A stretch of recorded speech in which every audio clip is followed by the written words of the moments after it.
masama kung tayo'y magkasama. At kahit tayo'y nagkakamali, hiling na sana'y di na lang nangyari. Pero ayos ang basta tayo'y magkasama. Simula nang makilala ka, iba nagarama.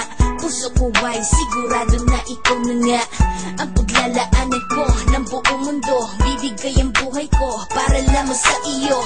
Pag nangako ka, hindi ako aalis. Makamtan ko lang ang pag-ibig mo na kay tamis. Ano bang dapat gawin para makita mo? Nandito lang ako, hindi ako lalayo. Gusto ko bibigay ang di mo pa nakakamtam. Parte ka lagi ng buhay ko, dapat alam mo yan. Huwag kang mag-alala, di ako tulad nila na basta mang iiwan pag may ibang umapila. At alam ko na babother ka sa mga nakaraan ko, kaya minsan tinotopa ka. Ganon din ako, kaya intindi kita. Di na mag-iiba kasi nga mahal kita. Mamahalin kita nang walang hanggan, at hindi ka iiwan. Walang masama kung tayo'y magkasama.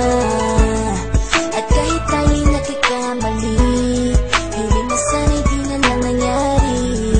Pero ayos lang basta tayo'y magkasama. Kahit na tayong dalawa ay may pagitan, distansya lang iyo pero ating puso't isipan ay magkalapit pagkat tayo'y nagmamahalan ng walang hangganan. At yung tanging kayamanan na ating pinagbabakas, ikaw ang aking lakas. Sana ay huwag magwakas at huwag mag-ibalandas nating dalawa, kasi di ko malalaman ang aking gagawin pag ako'y iyong iniwanan. At alam ko tayo'y nagkakamali at hindi mapakali kapag hindi agad tayo'y nagkakabati. So ako'y humihingi ng tawad sa mga kasalanan kung di na maitatama kasi nangyari na. Ano pa ba ang masasabi ko? In love na in love ako sa'yo. Sinasabi ko lang ang totoo, sa'yo lang ako nagkaganto. Mamahalin kita nang walang hanggan, at hindi ka iiwan. Walang masama kung tayo'y magkasama. At kahit tayo'y nagkakamali, hiling na sana'y di na lang nangyari.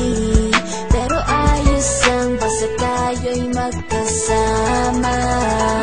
Kahit anong mangyari, ikaw lang ang iibigin ko.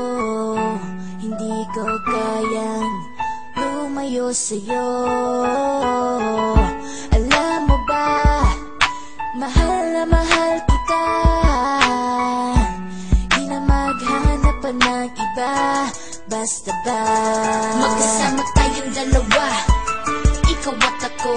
Kailanman hindi tayo magkakalayo, dahil tayo ang pinatagpo ng tadhana. Kaya ako ngayon ay nandito para malaman mo kung gaano ka kahalaga. Ikaw nag-iisa dito sa buhay ko.